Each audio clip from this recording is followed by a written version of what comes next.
I used to make fun of my sister for sleeping with a flashlight on her nightstand. She was 26. I told her that was a 5-year-old thing to do.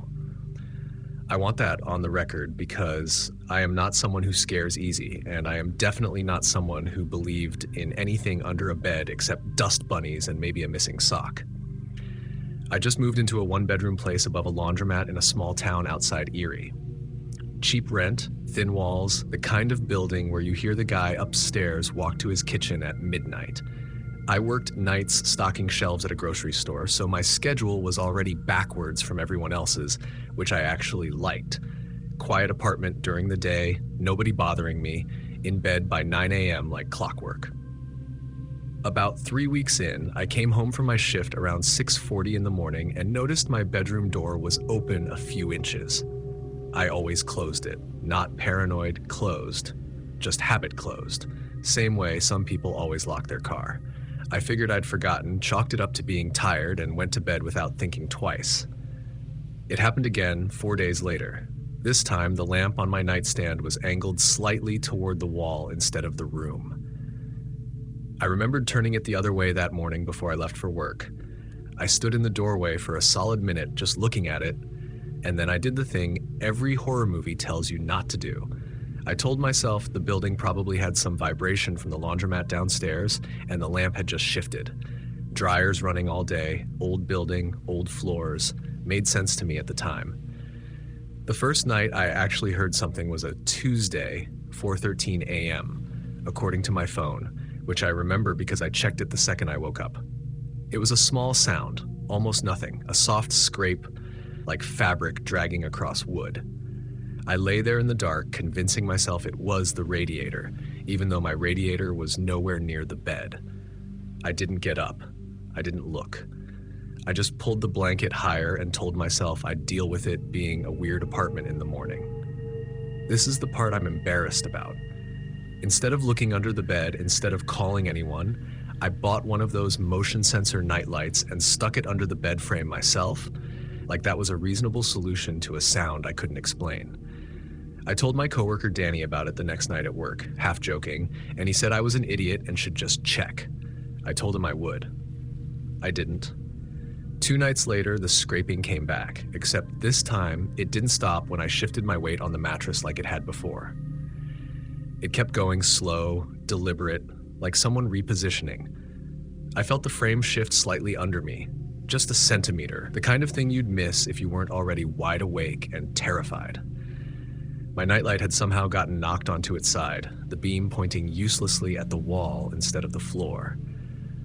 I didn't move for what felt like 20 minutes. When I finally got the nerve to swing my legs off the far side and bolt for the door, I heard the scrape again, faster this time, like it was reacting to me moving. I spent that night on my sister's couch 40 minutes away and didn't tell her why, just said the heat was out. The next morning, I went back with Danny because I refused to go alone, and we pulled the mattress off the frame together. There was nothing under there, no person, nothing, but there was a flattened section of dust and grime on the floor in the shape of someone lying on their side, knees pulled up like the space had been used, and tucked against the back wall, almost out of reach, was a child's hair tie, faded pink, definitely not mine. Definitely not something that had been there when I moved in 3 weeks earlier. I called my landlord, who said the previous tenant had been a single mom who moved out abruptly and never gave a forwarding address. He didn't know more than that, or said he didn't.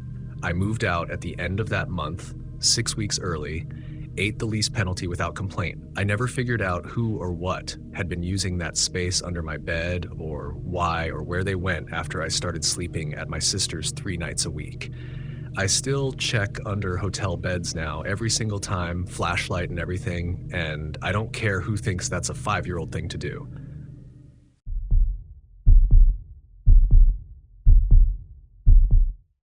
My neighbor Priya asked me to house sit for 10 days while she visited her parents in Ohio.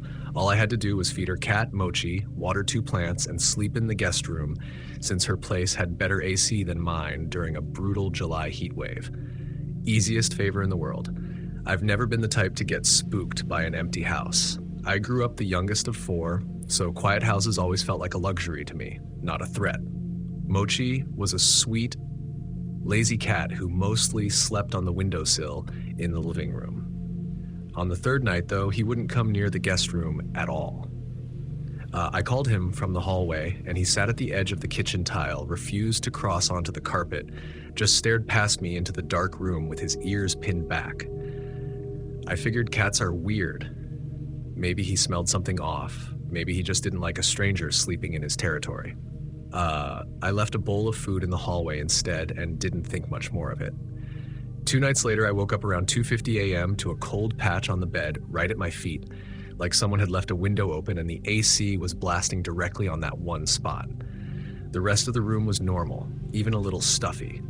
I checked the vents, checked the window.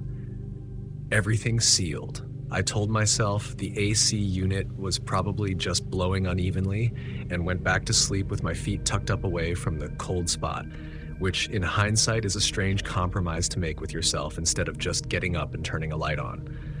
The stupid decision I made, and I knew it was stupid even as I was doing it, was staying in that room a third night instead of moving to the couch like every instinct was screaming at me to do.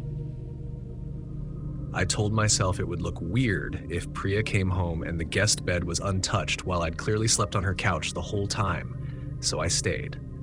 Around 1:15 a.m., I heard breathing underneath me. Not mine. Slow, steady, the kind of breathing a person does when they're trying very hard to be quiet, and you can somehow tell the difference between that and someone sleeping normally. I lay frozen for probably 10 full minutes, telling myself it was the old house settling, telling myself houses make noise, anything to keep from admitting what I was actually hearing. Mochi started screaming from the hallway, not meowing, screaming, a sound I didn't know cats could make, and that broke whatever spell had kept me still. I grabbed my phone and ran for the kitchen, locked myself in with the cat, and didn't sleep at all that night. Just sat on the floor with my back against the cabinets until the sun came up. In the daylight, I made myself check. I got Priya's neighbor, an older guy named Walt, to come stand in the doorway while I looked under the bed because I genuinely could not make myself do it alone. There was nothing there, no person, no animal, nothing physical I could point to, but the carpet underneath had 4 faint indentations, evenly spaced, the kind of marks you'd get from something heavy resting on it for a long time, and they were warm. Walt felt it too. He didn't say anything, just looked at me and told me he'd sleep on the couch with me for the rest of the week if I wanted, no judgment, and I took him up on it without a single ounce of pride. When Priya got back, I told her everything, fully expecting her to think I was losing it. Instead, she went pale and admitted Mochi had refused to go in that room ever since they moved in 8 months ago, and she'd never told me because she didn't want to scare off a free house sitter. She still lives there. I still feed Mochi sometimes. I have never once gone back into that guest room, and neither, as far as I know, has the cat.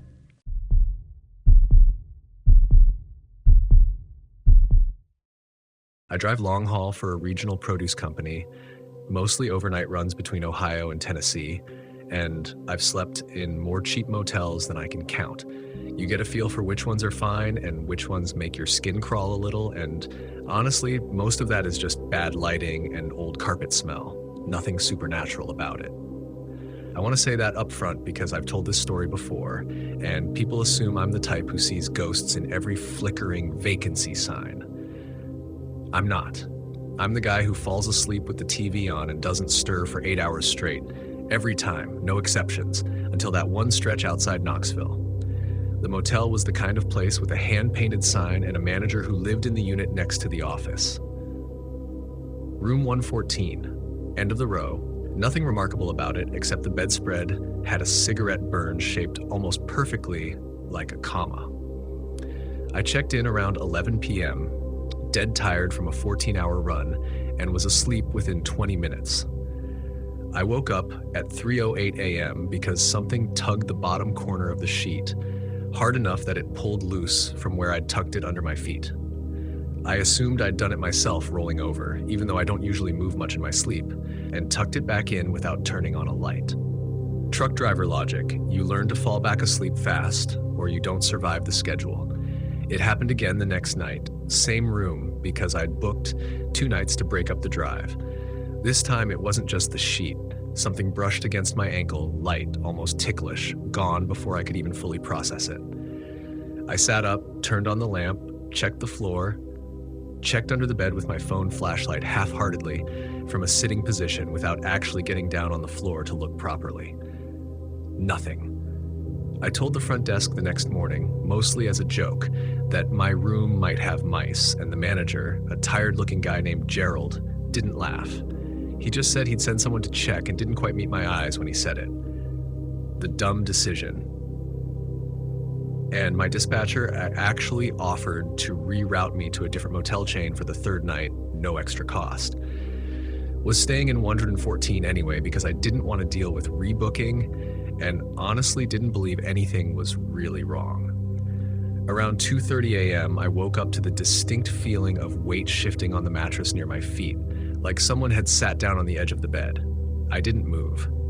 I focused on breathing slow and even, eyes barely open, watching the shape of the room in the dark. And after maybe a full minute, the weight lifted, and I heard something slide across the floor underneath me toward the headboard. I left the room at 2:47 a.m. in my socks and sat in my truck cab until sunrise, doors locked, engine running for the heat. When I went back for my bag that morning, I made myself look under the bed properly. Flashlight, full crouch, the whole thing. There was a duffel bag back there, pushed almost to the wall, clearly not mine, dusty enough that it had been sitting a while. Inside were a few changes of men's clothing, a half-used bar of motel soap, and a folded piece of paper with a list of dates written on it, going back almost 2 years. No names, no explanation, just dates that meant nothing to me. I gave the bag to Gerald, who went stiff in a way that told me he recognized something about it, but all he'd say was that the room had had some issues before and that the previous long-term renter had stopped paying and never came back for his stuff. He wouldn't say more than that, and I didn't push because, honestly, I just wanted to get back on the road. I still drive that route sometimes. I don't book room 114 anymore, and if it's the only room available, I sleep in the cab instead, and I don't feel even a little embarrassed about that decision.